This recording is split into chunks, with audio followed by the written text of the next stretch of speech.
of New York, Tom Denapoli, and also Councilman Donovan, who happens to be the chair of the Public Safety Committee in the City Council. I just want to let you know that our Comptroller is seeking re-election this year. Out of all the statewides, he seems to have an easier path than anybody else, but I'm not going to jinx it. But, and in full disclosure, when I worked in the Assembly, his signature is on my check for a couple of years. But he's been the Comptroller for, is it 3 terms? 3 terms? For 3 terms. Before that, State Comptroller Tom Denapoli was a long-time and well-respected Assembly member from North Hempstead. He's been in public service for almost 30 years. So I'd like to introduce our first guest tonight, our very own State Comptroller, Tom Denapoli.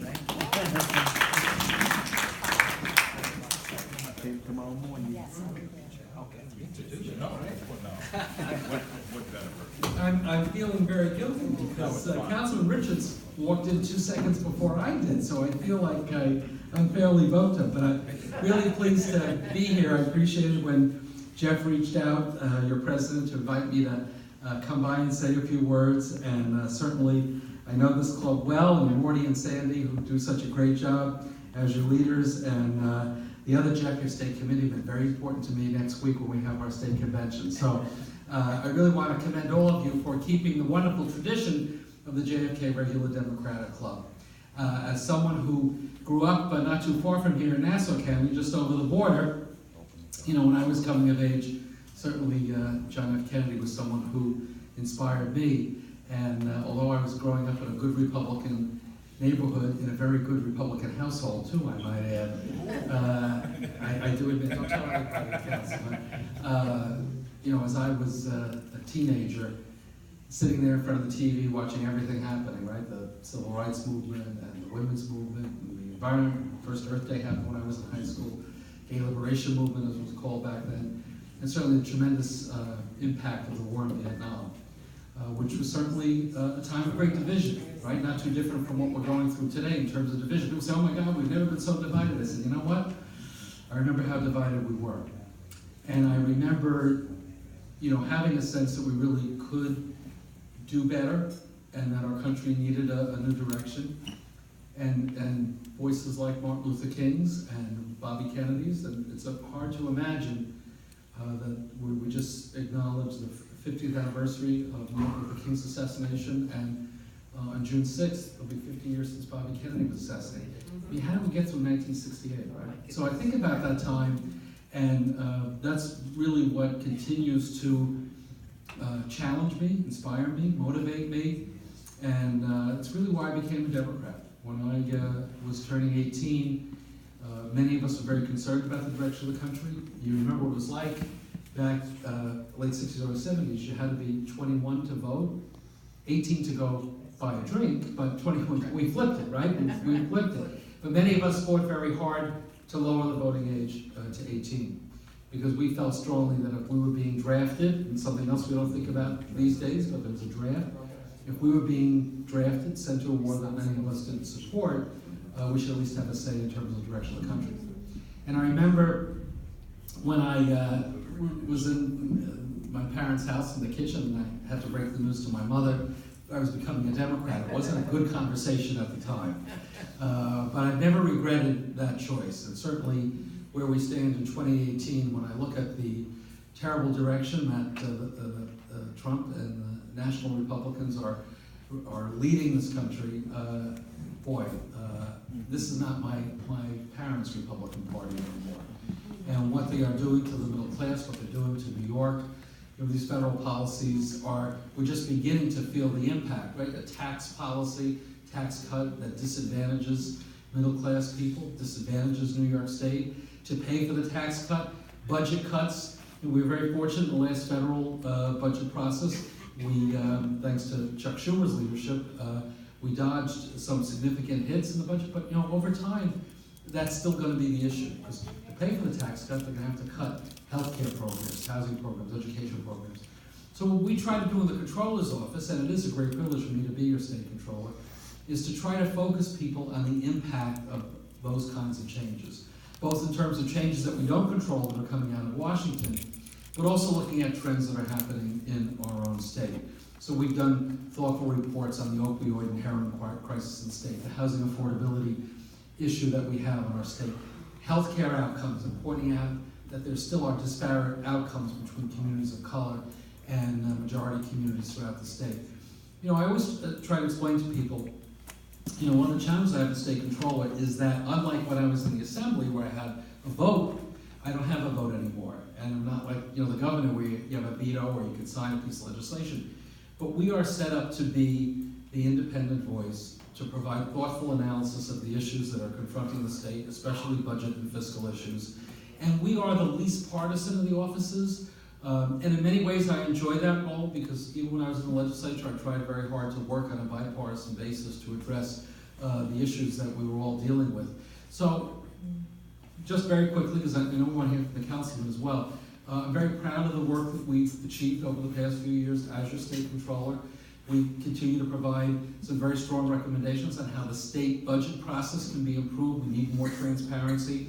We need to have less of the money being put in these big lump sums that are part of the budget process where there's not the kind of accountability for where the money's going to go. While in the short run our budget certainly has been holding together, we still have structural budget gaps that we have to address. And if our economy ever goes in the wrong direction, we're going to have to make some tough choices as far as budget decisions. We haven't done a good enough job building up our reserves, our rainy day funds. And the city's actually done a better job of doing that. We understand that taxpayer money is very precious, so that accountability agenda, what we do with the audits, we do about 600 audits a year, state agencies, public authorities, local governments. We do some audits in the city, although my counterpart, Scott Stringer, his responsibilities are very direct to the city agencies, but we do some of the audit work there as well. And, you know, the audits really are targeted to improve government operations, to make government more efficient. However, every now and then we find people really doing some bad things. We find people stealing. I wish I could tell you it only happens once in a while. But just from 2011 to now, the investigative work that we've done through our audits and with our investigative team, and then working in collaboration with our DAs, with the Attorney General's office, with U.S. attorneys, the work that we've done, and we're not the only part of this puzzle of dealing with public integrity, public corruption. Our work has resulted in the arrest of 150 elected officials, appointed officials, and heads of nonprofits that are managing public money. We've been particularly focused, and Dick Brown has been wonderful to work with. We found too many instances, including some in Queens, where providers of special education services, education to special needs kids, contractors were ripping off the state, putting money in their own pocket, buying furniture for their homes, no-show jobs. And we've had multiple arrests just in that area of special education services. Very troubling that someone would take money meant for special needs kids, put it in their own pocket. But we've also gotten back about $55 million in restitution from this work. So I always like people to realize that we are part of fighting public corruption on a regular basis. And often we learn about that because we get a call. We get a tip from a taxpayer or from a concerned citizen. A lot of folks know us very well for the work we do in managing the state pension fund. So some good news for some of you who may be part of it, or you may know someone who works for the state. You know, in the city, you have your own city funds, but I'm the trustee for the state fund, for state workers, even those that live in New York City, and municipal workers outside of New York City. We posted our returns for this year. You know, public pension funds are under a lot of attack in many places. I'm a strong believer in a defined benefit pension. We have too many people that don't have retirement security, so I don't want to take it away from people who have it. And I'm very proud to say this year, at the end of our fiscal year on March 31st, we're valued at $206.9 billion. We've never had a higher year-end result for our pension fund. We paid out $11.5 billion in benefits last year, and we are one of only 4 state pension funds that is over 90% funded. We're even better than city funds, I hate to tell you, Councilman. But that's, the good news there is that it means that, I tell Scott that all the time, it means that we can keep that commitment to that retirement security to our public workers. And that's very important. And it also helps the finances for the state. Many of the states that have big budget problems, Jersey, Illinois, other states, because their pension liabilities far outweigh their assets, and that creates other kinds of problems. We're also trying to do more to invest money in New York State. We have several programs to do that. And we also take a very serious position of the companies we invest in, especially where we're stockholders. We want to make sure they're good corporate citizens. So we've been engaging corporations on a host of issues, on climate risk and the impact of climate change, on labor rights here in the US, around the globe, the need for more diversity on boards of directors. There aren't enough women and minorities on boards of directors. In fact, we announced that we are not going to vote for any slate of boards of directors where there's no woman on the board at all. And that's a very strong position. We have many other initiatives with regard to the corporate engagement work that we're doing with the pension fund. We take a very strong point of view. Bottom line is we have to make sure we're managing the pension fund for the benefit of our retirees and the public workers. But we do believe we can do well for the fund by also doing good things along the way. And we take that responsibility very, very seriously. So let me just wrap up by saying that it's a privilege to be your state controller. It's a privilege to be your neighbor. Nassau County is not that far away. I live in Great Neck. I can walk into Queens, so I'm really not far away. And Nassau was once part of Queens County, remember that. We got split off, at the time they made New York City. And I've appreciated the great friendship of elected officials like Donovan Richards and so many wonderful colleagues who I served with when I was in the legislature, continue to work with as controller. In fact, tomorrow we're going to be at Queensborough Hall with Melinda Katz. You're going to be there. We're going to announce our Queens Economic Snapshot, and it's going to validate what you know already. Queens County is doing really well. The economy is booming. We're seeing tremendous economic growth. In fact, I'll give you a little preview. We took note that since the end of the Great Recession, around 2009 through 2017, 110,000 jobs, private sector jobs, were added in this county of Queens. That's 10 times more than the jobs that were lost during the recession. That's a really good news story. The business activity in terms of business growth over that period, 22% growth, higher than the citywide rate of business growth. And as you know, Queens is such a diverse community, and we celebrate that diversity. About 47% of the population born out of the country. And so much of the entrepreneurship, business ownership, often comes from the immigrant community. That's been a strength for Queens County, that diversity. So we're going to highlight the good news about Queens, opportunity for you to continue to build on it. We've been doing neighborhood snapshots on the economy as well. We did the Rockaways, was the last one we did, as Councilman knows. So we're also trying to provide information to really help people understand the economic dynamic in their own neighborhood and community. So I hope we can count on your support as we head to 2018. It's a big year this year, right? All the members of the legislature are up. Kirsten Gillibrand for the Senate, all the statewide offices, and the Senate and Assembly delegation. But I think we're going to have a great Democratic team, and certainly with the leadership of Joe Crowley here in Queens, I know that this borough, this county will continue to be a really, really strong community of Democrats to support all of us. So thanks so much for what you do to support the club. Appreciate it.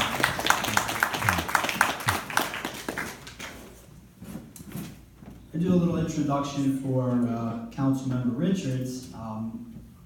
Councilmember Richards is now in is it second or is it a little bit more than second? Came in a little bit more than his second term. He was brought in on a special election. He represents Laurelton, Far Rockaway, and in his tenure in the council, he was the chair of subcommittee of zoning.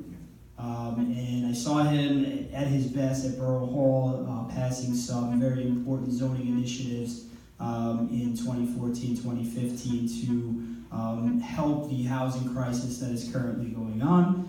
And now is the public chairman of the Public Safety Committee and is working diligently on police reforms that are fair and just for the citizens of the city of New York.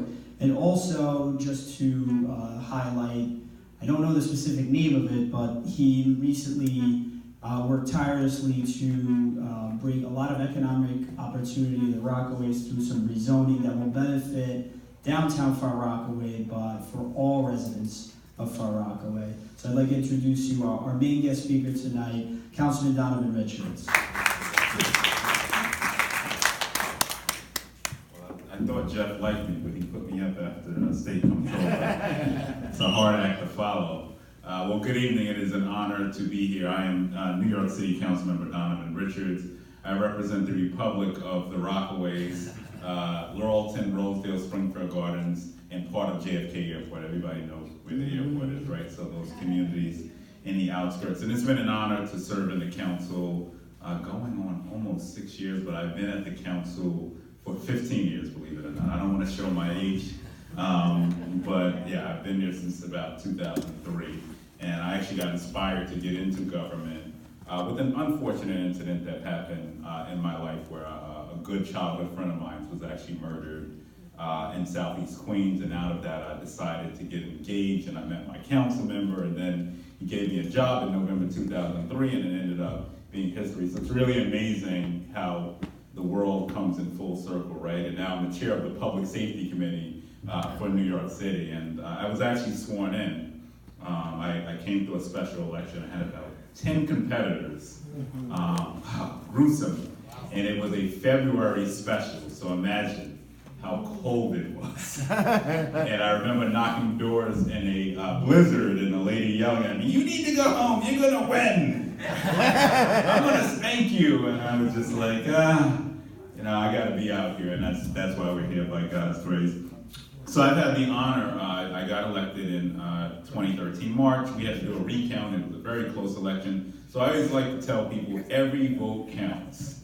Every single vote counts. We were up 26 votes on February 19th, and then had to do a recount, and then came out victorious around March 13th.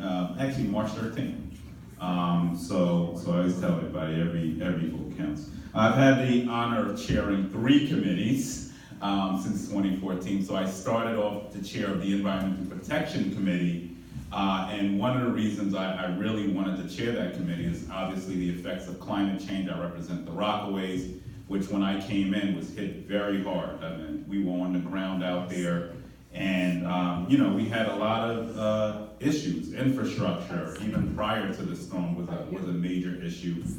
Housing, health, all of the different things that most communities enjoy, the lack of hospital services and health services. So but one of the reasons, and I represent also other portions of Southeast Queens that really had very little infrastructure, and it was my dream to finally get us moving and getting the city to put infrastructure, and out of that came $1.9 billion just for Southeast Queens. And we actually passed a bill to make sure that money is spent, because it's not just about getting money, we have to make sure the city spends it the right way. So I actually passed legislation as well, just centered around Southeast Queens, to ensure that the city reports every year, monthly, on how much money they spent, where they're spending it, and actually the public can go online and see it. So transparency is very important here as well. And then we took some bigger steps. I shepherded in the 80 by 50 plan, which is to reduce carbon emissions in our city by 80% by 2050. And then I shepherded in an update to the air code for New York City, which was the first time I think it happened in 40 years, actually. And I could go through what that means. It's about 500 bill text. But things as everybody has fireplaces. We're updating regulations on those things. Anybody go to Burger King, they have char broilers in there. So we're gonna make them put emission controls on them as well. So down to really the nitty gritty and ensuring that we can have the cleanest air in New York City. We phased out number 6 oil. I'm going to be introducing legislation to phase out number 4 oil soon for all of New York City, which is going to be important because majority of our carbon emissions come from buildings. Over 80% come from buildings. So when you look at these storms and the magnitudes of them, we have to address climate change every step we can. And then I went on to chair the zoning committee, so I had a lot of fun with that committee and preserving neighborhoods, but also fighting to ensure that we build real affordable housing. We are in a homeless crisis, and one of the things that I helped to shepherd in was mandatory inclusionary housing, which was very controversial. Oh my goodness, and I did about 48 hours of hearings, worth of hearing on this particular bill, but what that did was mandate any time a developer comes into New York City, all of the city, and wants to rezone a neighborhood or a building, and they want to build 11 units or more, they now are required to put in at least 25 to 30% of it permanent affordable housing, which they're paying for. And then if the city decides to come in and subsidize, we can actually boost the numbers up. And that's truly the way we're going to address the homeless crisis. I don't really believe hotels are the answer, but we are in a crisis. We do need to build some shelters, obviously, but at the same time, a permanent affordable housing, quality housing that people can live in and prosper. And I just did a building in the Rockaways, 101 units, and we had people who literally might have just lost their job, and now they are back in permanent, good, affordable housing with some of the greatest environmental standards, passive house standards, solar energy on the roof. And I can tell you, when I see them, they are just so overjoyed because they were down on their luck at one time and now living in quality housing. So what are we up to on the council? Oh, a whole lot. So one of the things, any homeowners in here? Oh, I mean, anybody know about property taxes here? So one of the things I'm most interested in is property tax reform. As we all know, in Queens, we are hit hard. And it's really a shame that there's such inequity across the city when it comes to property taxes. One of the things I did is I was part of a lawsuit with a coalition of organizations to push the mayor to really look at this issue in a serious way. Out of that, we now have a commitment from the mayor to create a property tax reform commission, in which you'll be hearing about in a few days. I think they're now just finalizing the particular names that are going to be on it. But we know that's going to be slow because we need to go to Albany and we have to work in the city to find common ground to ensure we can really do it in a way that would benefit homeowners in Queens especially. But one of the things we are focused on is pushing for a property tax rebate this year. And it may be a small, minuscule amount. It may be $250 for every homeowner. It's 1 and 2 family homeowner in the city. And we're in budget negotiations now, but this is a huge priority to the city council, and we're hoping to accomplish that this budget system. So I chair the public safety committee now, and it's really been an exciting time. So obviously all of you know about the NCO program. Was it rolled out in your precinct? Now, which precinct is here? 107. The 107, good. So by the end of the year, every precinct will have neighborhood coordinating officers.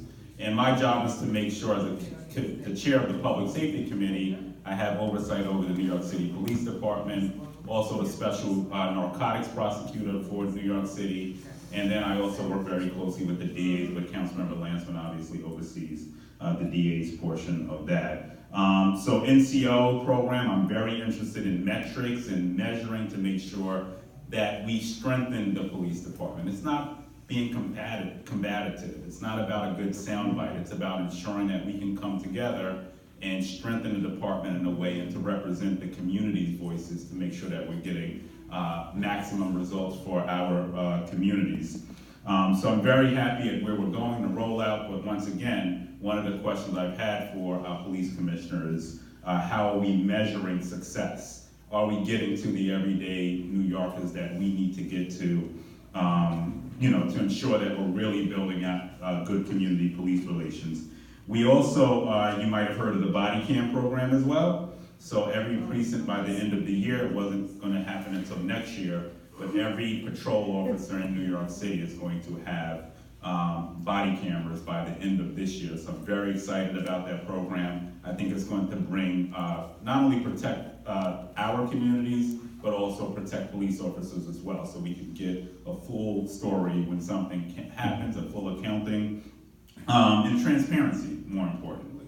And I think that if there are officers out there who perhaps are not doing the right thing, the cameras have with the cameras, we have a real opportunity to see that. And if there are individuals out there across New York City doing the wrong thing, the cameras will obviously point that out. I got to see, I was actually at ComStat this morning, 8 a.m., and got to see police department in action and how we are really making a lot of progress. Obviously, many of you know we have seen the lowest crime in the city in history, and I think this year will also be another record year for us as well. And if if you've never been to Comstock, which most people don't get a glimpse of it like I did, it's such an amazing sight to see New York City Police Department behind the scenes making sure they're addressing all of the quality of life issues, gang issues, traffic issues, you name it, murders, everything in a way that is so strategic and precise to make sure they keep us safe every day. So while we're sleeping safe and sound, to be in that room, to see them in action was really a great thing to say. Some other things we've been working on, most of you might have heard of, there have been challenges in the Special Victims Unit Division within the New York City Police Department. So rapes are obviously up in New York City. One of my first hearings in the council was to push the New York City Police Department to staff up that unit the right way, working with the Department of Investigation. They did hire 34 more individuals for that unit now. They are looking to reform that entire division and make it more efficient. And what does that mean for New York City, everyday New York City people? It means that if there's an acquaintance rape, which majority of rapes in New York City are acquaintance rape, this means you know the individual. Most victims know the person, the perpetrator. So we wanted to make sure that they had the best facilities when police departments, when detectives are interviewing them, that they had the best trained individuals. And we saw lapses in that. And the Department of Investigation did a full report on that.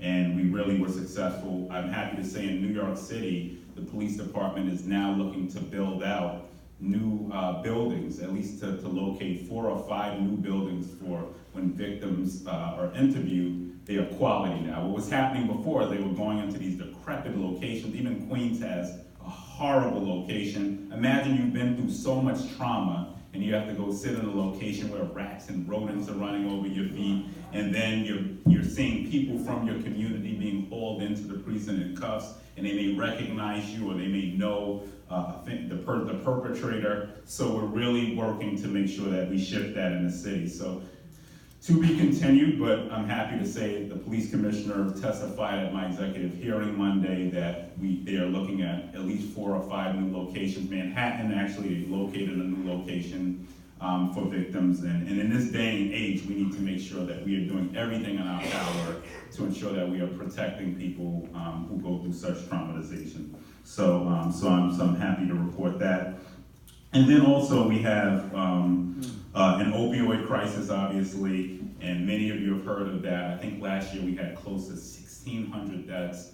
And so I've been able to work really closely, been blessed to get to know a lot about the work the Special Narcotics Prosecutor is doing in New York City. And her job is really to handle the kingpins, the individuals who are bringing this stuff in by a boatload. Not too far from here, there was a big bust on Queens Boulevard, right in this neighborhood, in such a discreet location. They were bringing in boatloads of these opioids, and she was able to really work to recover a lot of that and to arrest the individuals. And then there's just a lot that has to happen, obviously, with the NYPD. There's a lot of investigation going on around this stuff. And most importantly, we need to ensure that we're not just incarcerating people when we find out that they're addicted to an opioid. You can't incarcerate your way out of this issue as we saw in the 80s with the crack epidemic. We really have to be able to divert people, to meet them where they're at, to give treatment, and that is something we are really focused on. And I know the council has been great at funding a few programs. We funded a program, the Hope program in Brooklyn, which the Brooklyn DA is doing. And then there's another program on Staten Island, which is very similar to that, where we are diverting people, instead of incarcerating them for these issues, but really going after the individuals who are bringing it in by the boatload is the best strategy that we can have. And then I think I walked in and there was a conversation on marijuana. I know many have heard the debate around that. And our position is, listen, I'm not here to promote marijuana. I certainly would recommend people don't smoke it unless there's some sort of health or medical condition that warrants it. But there is a disparity happening in New York City. And in my community, Councilman Miller's community, Landsman represents a portion. For the last 9 years, we've led the city and low-level marijuana offenses. And what does that mean? You know, this means that these are a lot of the individuals, nearly 40% of the individuals being arrested have no criminal history. So it means that it may be their first time. Imagine a young person, their first time taking a puff of marijuana, and then their life is totally shifted. What does that? What happens when you're arrested and jailed? No access to college loans or college scholarships and other things, right? So you're cut off from that, from resources there, housing, jobs for a first-time medical marijuana offense. And all of us should be outraged about that. Because on average, history shows, and certainly statistics show, God bless you, that everyone on average, all races, it cuts across ethnicity, smokes marijuana at the same rate. Well, no matter where you're at in a debate, it's not right that young African Americans and Latinos for a first-time offense are being thrown into the system. So out of that, you know, we've pushed the mayor. I've held a hearing on this, and we now have a commitment from the police commissioner who's very interested in changing this. He's admitted that there's an issue with this, and he's not interested in going after a first-time or low-level marijuana offense. What he is interested in is going after the gangs. And if you're gonna go after the gangs, we have no issues with that. If there's a gang nexus attached, you should do your job. We're not here to protect gang members. But what we are saying is if you're a teenager, you know, walking around the school and smoking, you should not be put through a system at all. So medical marijuana, I mean, you look at what's happening across the country. Obviously, there are windfalls of money. I can tell you last year, I think in Colorado, $1.5 billion in sales. $1.5 billion, no matter where you're at in the debate. I think the state there took in close to 300 million of that money. And then there was like an article this week, I think I was reading the Times or something, there's a firm coming into Wall Street and focusing on marijuana. So we know that things are shifting. People's ideology is shifting on it. It could be legalized one day. And I think it's important that even as it's legalized, if it is legalized, that we also regulate it in a way as well to make sure, you know, our kids don't have to necessarily breathe it in either, right? In a park or something of that nature. So that's future conversations. And then we also feel very strongly that if there are particular communities that were most adversely affected by marijuana arrests, that they should also be prioritized and not just, you know, they should get contracts, not just the contact. And that's my honest opinion on it. So we want to make sure that these communities benefit if they're going to do drink dispensaries and other things across the state as well. Some other things, transportation, our favorite subject in Queens. Oh, boy. Jesus. So obviously there's been this great debate between the state and the city on who should fund mass transit. My position is I don't care who. We just need to fix the issue.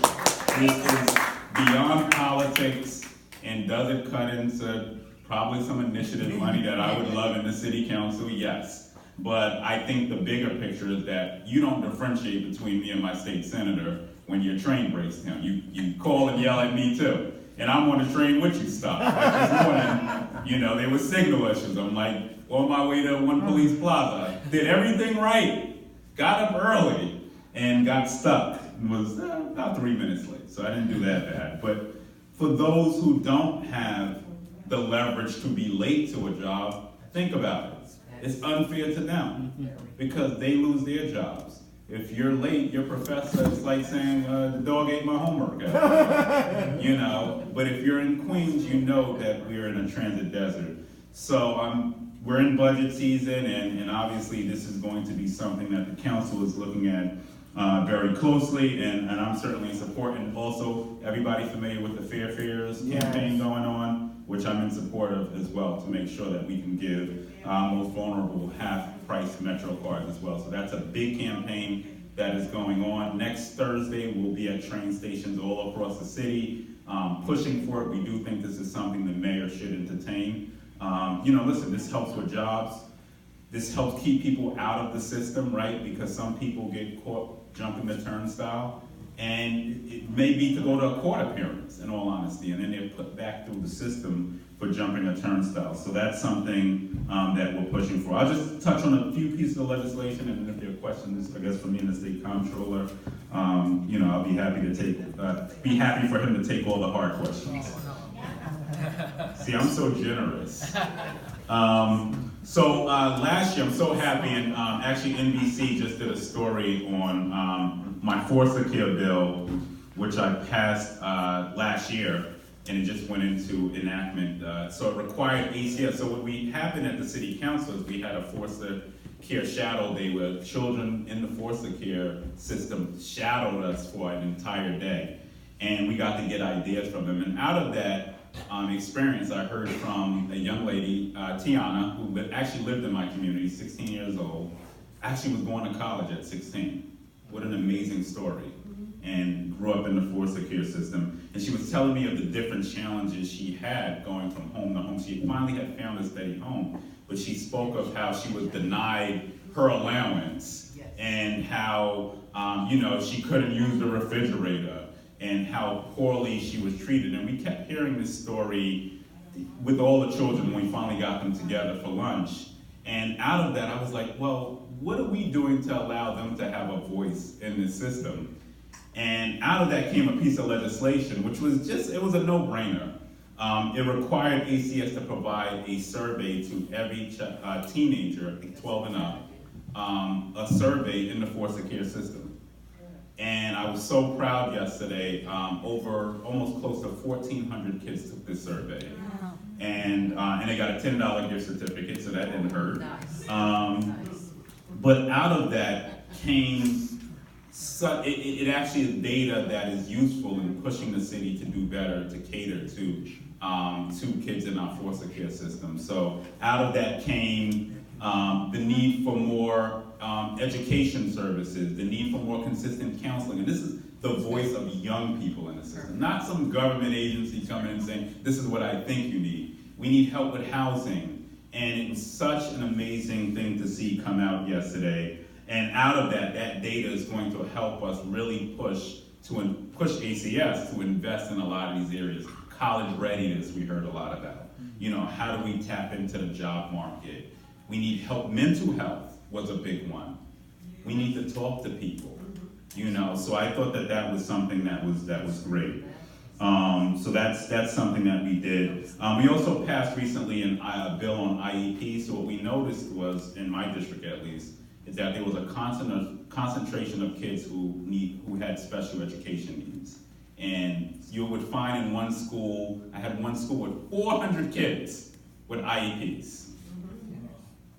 Which is, wow, how did that happen?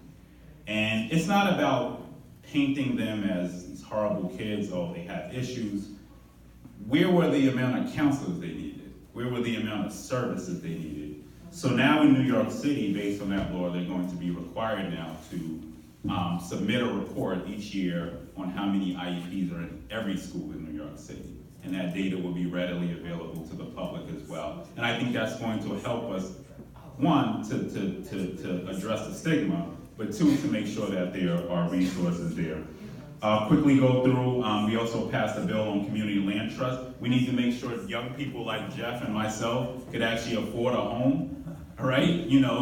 Jobs are not as good. People are not getting these great civil service jobs that many of our parents and grandparents grew up with. It's really hard out there to buy a $500,000 home in Queens. So community land trust is going to provide us an opportunity to look at city-owned land across the city and build affordable home ownership, permanent affordable home ownership. And that's something, if you're interested in talking to me on, we'll certainly be willing to have a conversation on. Retail diversity, we talked about small businesses. The Comptroller pointed to a record number of jobs where our small businesses are being hit hard. And one of the things we want to do is find ways to be creative in creating retail diversity, affordable retail opportunities for individuals who may want to open small businesses. So we released around a 20 or 25 page report on that recently. That was under my auspice when I chaired the zoning committee, and we're gonna be following up on that as well. I mean, I could keep going on and on all night. You know, and one last thing I wanna touch on is EDPs. So the police department, obviously we saw what happened in Brooklyn. There was an emotionally disturbed individual who had what everyone perceived was a gun. And one of the things we want to make sure that we take away that stigma on mental health and that there are services. So if you are someone who needs services, you know, the First Lady talks about it every day, it's Thrive New York City, but there are a whole host of organizations out there, Safe Horizon, you name it out there, who are really doing some good work.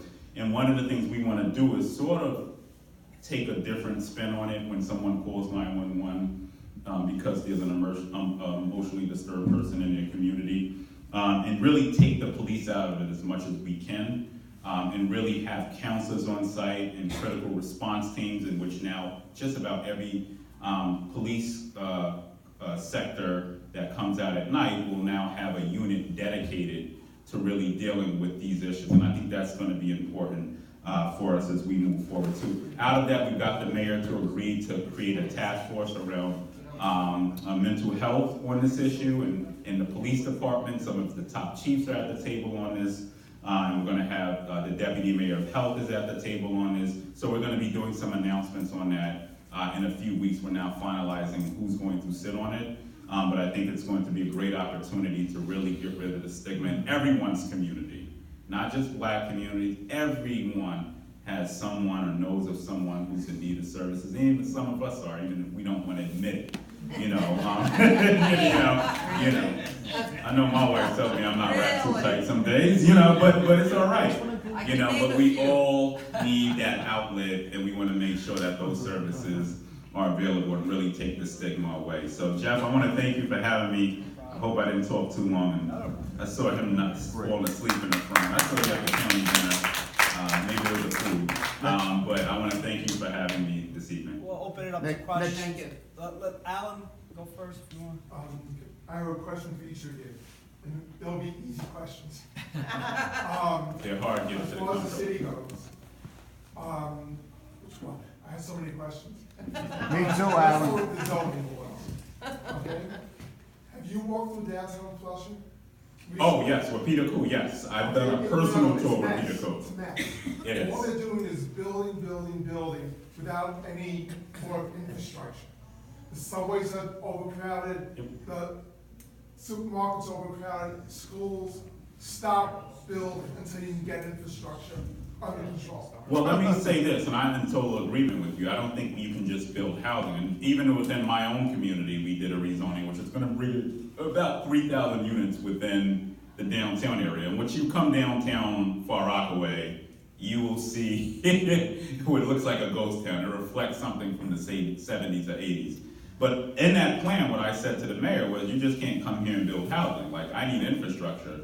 So we got around close to $70 million just to build out sewer infrastructure, to redo the streets. I mean, the streets were horrible, to widen the streets, to really ready the community for what's coming in. I will tell you, I walked the streets of Peter Koo, and there was a rezoning on the books, as you know, for downtown Flushing, in which he totally told city planning no, so that did not proceed. We can't stop all development because if it's a private site and they have the zoning, you know, that's within the law. They, as of right, they will have the right to build. We can't tell them they can't. Does the zoning make it harder for them to build? It's very rare that city planning these days are going to downzone a neighborhood. The only neighborhood we downzone, and I won't even tell you why that happened, I remember was a neighborhood in Brooklyn.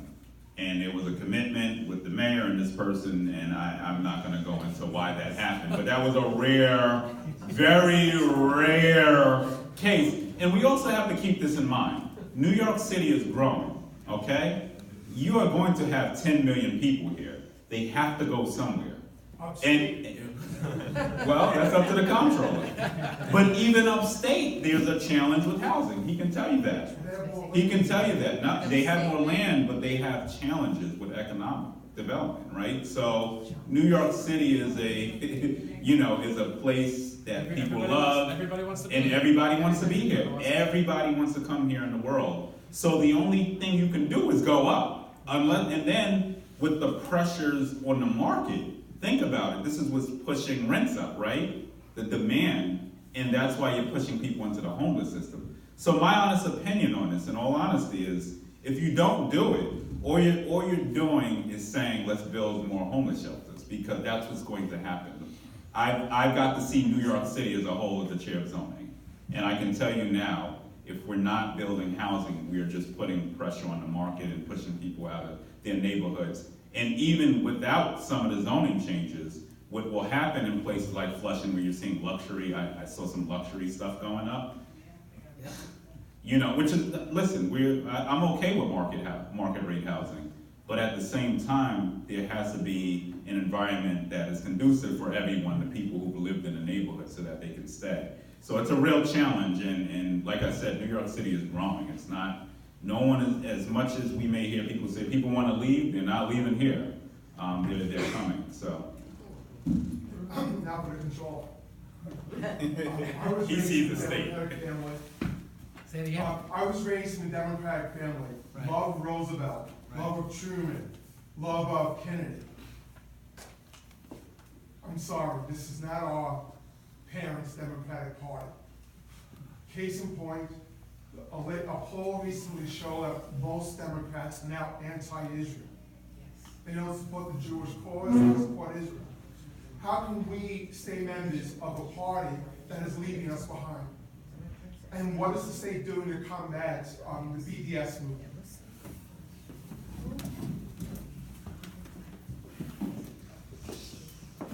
So, you know, I mean, we all have our own associations and friendships.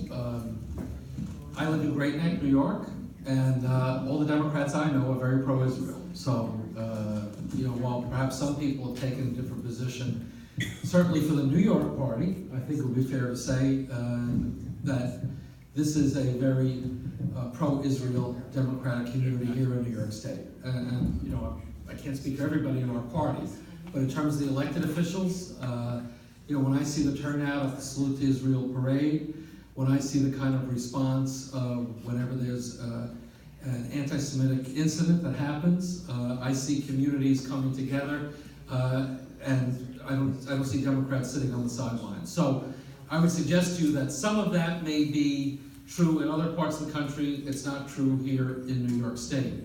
And there are many of us who continue to be very outspoken in our concern for Israel's future. So a couple of thoughts. I can tell you what we're doing in the Comptroller's office. We're doing a number of things. First of all, in terms of BDS specifically, we were, after Illinois and New York were the first two state pension funds that said we were going to do an analysis and a screen for any company that we would invest in. If they are actively supporting BDS, we would no longer invest with them.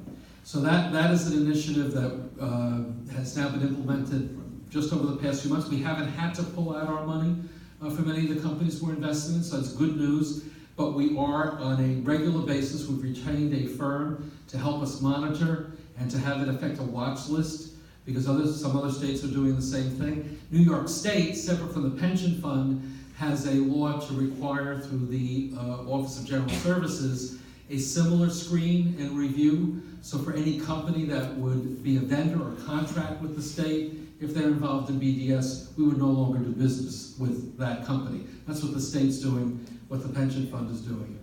What I felt strongly was not only trying to be very clear that we are not going to invest in companies that engage in BDS.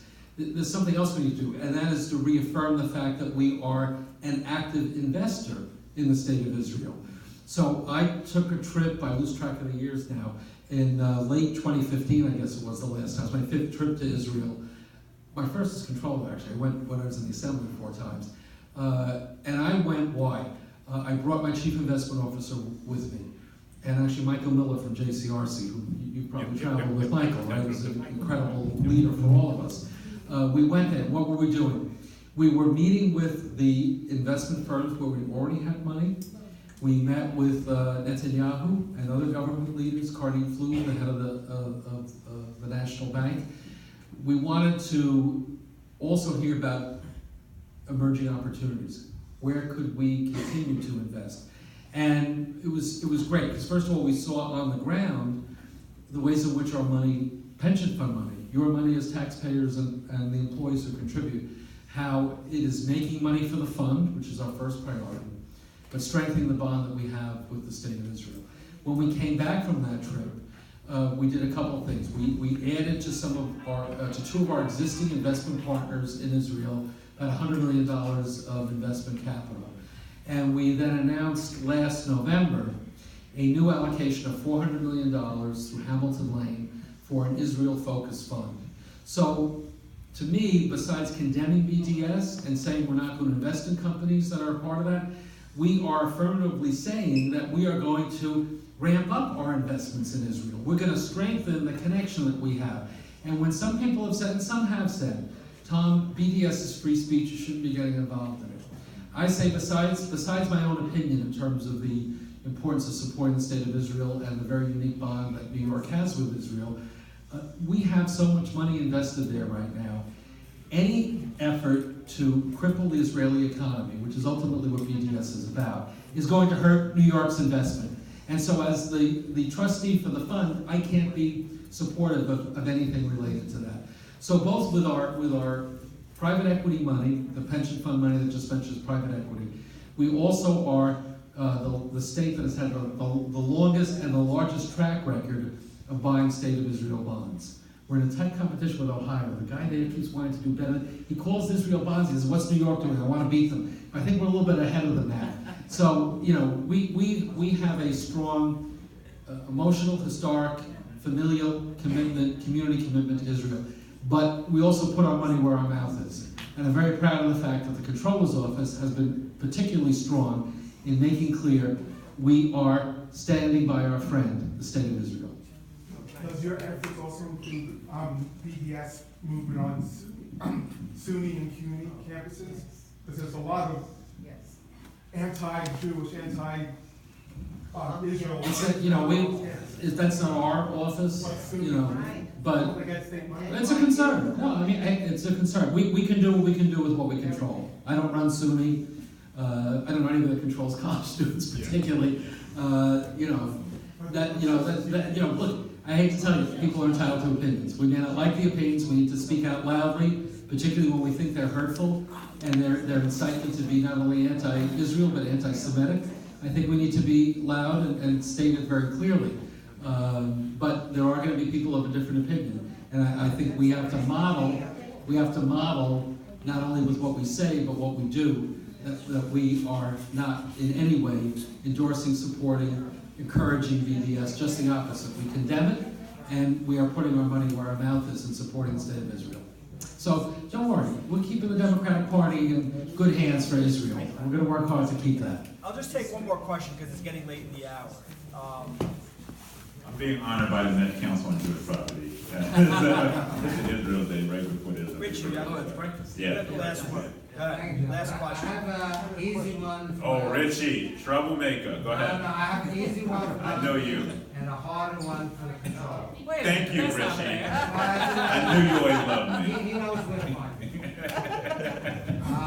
From Councilman, in your newsletter, I want to say thank you for opening up that precinct after many decades. You forgot to mention that. Oh, And that that's wasn't quite an mine. achievement.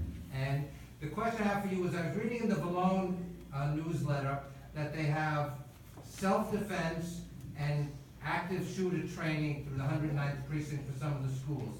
Is this being offered through all of the police precincts? I just don't know. Wait, you said active. Yeah, there's a special division, they're. Well, they do, you're talking about the mock events that like put you in a police officer shoot. Yes, they do that in every precinct. They've done that in my precinct. Yes, we did get the mayor to put $70 million into the new precinct, into the 105, which will be the 116th precinct, which will divide the 105. Such a big precinct, so very happy about that. But secondly, yes, that is something offered in all precincts, so you could speak to, I would suggest speaking to your NCO officer or your community affairs officers, and they will do it. I know they've done it, the 101, the 105, and they really do offer it. If you ask for it, they will do it. Now for the hard one. Yes. I read your budget evaluation every year, and it's quite valuable. It seems that one of the big issues seems to be off the books borrowing through authorities. Do you have a suggestion for us, the lowly people, how we address that with our legislators? Yeah, tell them to support the Comptroller's reform package, which would stop backdoor borrowing and require the borrowing to be done general obligation, so you, the voters, as is contemplated in the state constitution, have the opportunity to vote on the borrowing.